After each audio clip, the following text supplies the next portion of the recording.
안녕하세요. 오늘도 파인부동산 멘토를 찾아주셔서 감사드립니다. 오늘은 말도 많고 탈도 많은 마곡 롯데캐슬 르웨스트 생활형 숙박시설에 대해 안내해 드리겠습니다. 2021년 분양 당시 엄청난 경쟁률 속에서 분양이 완판되었던 마곡 롯데캐슬 르웨스트는 어느새 준공을 앞두고 있지만 여러가지 제한사항으로 인해 계약자분들의 근심도 커져만 가고 있습니다. 마곡 도시개발 사업지구 CP2 블럭에 들어설 마곡 롯데캐슬 르웨스트는 지하 6층에서 지상 15층 규모의 5개의 동으로 이루어져 있습니다. 총 10개의 타입으로 1.5룸부터 3룸까지 다양하게 구성되어 있으며 876호실에 이르는 대단지입니다. 롯데캐슬이 들어서는 CP2에는 지하 2층부터 지상 2층까지는 전체가 상가가 들어오고요. CP2-1로 블럭을 잘라서 이곳에는 3층에서 8층까지는 오피스가 들어오게 되었습니다. 그 위에는 생활형 숙박시설이 들어옵니다. 사전 임대 중에 있습니다. 분양 당시 아파트 가격의 고공행진 속에서 갈 곳 잃은 투자자들이 오피스텔이나 공장, 창고, 지식산업센터, 생활용 숙박시설 등 비주거용 투자 상품으로 몰리던 시기에 약 6,000대 1이 넘는 청약 경쟁률을 뚫고 당첨되신 분들은 그 자리에서 프리미엄이 1억, 2억씩 붙자 희망에 부풀기도 했었습니다. 하지만 그 시절 마곡에서 부동산업을 하시던 사장님들의 판단은 마곡에서 이미 시행되었던 레지던스 호텔을 경험하면서 신중하게 접근을 했었고 과열 경쟁 속에서도 거의 손을 안 댄 시장이었습니다. 저 역시 비관적인 판단 속에 하시려던 고객분들께 신중하셔야 한다고 조언을 해드리기도 했었죠. 그 당시 분양 현장에서의 분위기는 청약 경쟁을 높이기 위해 엄청 애를 썼다는 소문도 무성했었는데요. 편법을 쓰면 주거가 가능하다는 허다한 소문 속에서 순진한 투자자분들은 거액을 넣고 계약을 했다고 합니다. 하지만 시행과 시공을 맡은 롯데건설이 어디 만만한 회사입니까? 계약서에 거주는 불가하다는 단서를 쓰고 진행을 했음에도 불구하고 순진한 투자자분들께서는 거주가 가능할 것이라는 상담사들의 사탕발림에 넘어가 안이한 생각으로 계약을 하신 분들이 많으십니다. 전국 각처에 지어진 숙박시설의 문제가 심각해지자 정부에서는 주거용으로 쓸 경우에 부담하는 이행강제금을 2023년 말까지 기한을 정했다가 2024년 말까지 다시 유예를 해줬지만 당장 올 8월쯤 준공 예정인 마곡 현장의 투자자분들에겐 발등에 불이 떨어진 상태입니다. 오피스텔로 용도 변경을 하면 주거용으로 사용이 가능해져서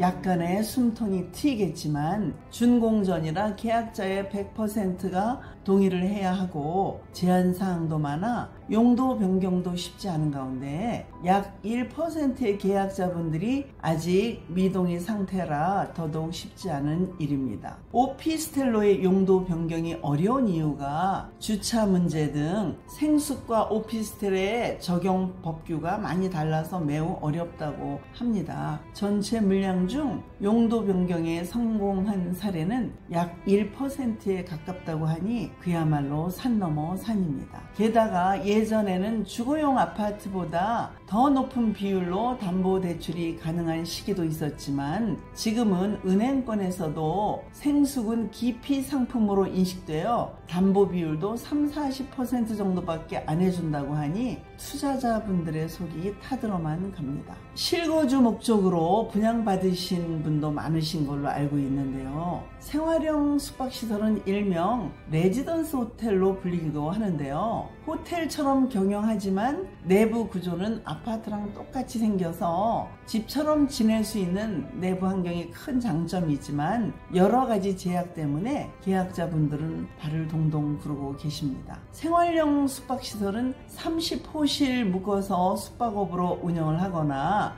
위탁사를 지정해서 운영을 해야만 하는데요. 위탁사가 숙박업으로 운영을 해주는 대가로 받아가는 수수료율도 대략 10%에서 12% 정도라고 하니 이 비용 또한 만만치가 않겠죠. 정부의 강한 압박 속에서 숙박업으로 등록을 해놓고 장기 투숙 형태로 편법을 써서 거주를 하기에도 겁이 나고 잔금 대출도 호락호락하지 않고 용도 변경도 만만치 않은 게 걸림돌로 작용을 하고 있습니다. 계약자분들께서는 단체로 모여 각 기관에 호소를 하시고 계시지만 법을 집행하는 기관의 대부분이 그렇듯 법대로 하라는 답변만 돌아온다고 합니다. 잔금일은 얼마 안 남았는데 정말 답답한 노릇이죠. 이행강제금은 건축물의 시가 표준액 곱하기 10%라고 하니 이 또한 굉장한 부담으로 다가옵니다. 만일 시가 표준액이 10억이라면 매년 1억씩 이행강제금을 부담해야 하는 겁니다.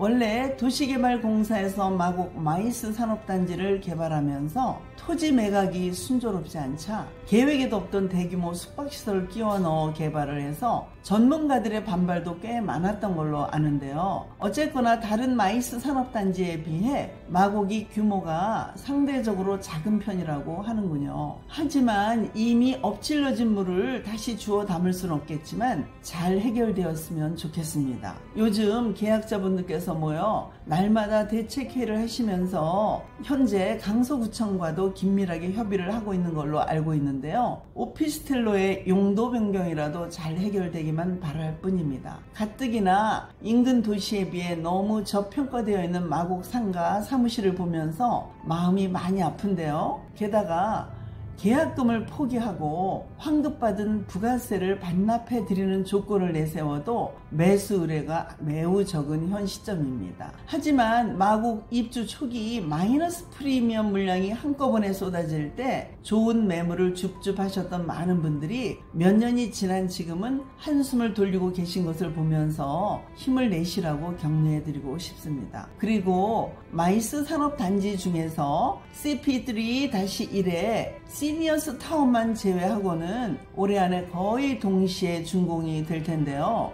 약 3개월의 준비 기간을 통해 그랜드 오픈을 한다고 합니다. 그러니까 동시다발적으로 오픈을 한다는 이야기겠죠. 그렇게 되면 먼 거리를 출퇴근해야 하는 마이스 산업단지 종사자들과 마곡 R&D 기업 연구원들의 수요와 외국계 기업 임원들, 각 기업의 해외 인력 종사자들의 장기 숙박시설로도 손색이 없는 롯데캐슬 루에스트는 이름에 걸맞는 수요와 인기로 많은 사랑을 받게 될 것입니다.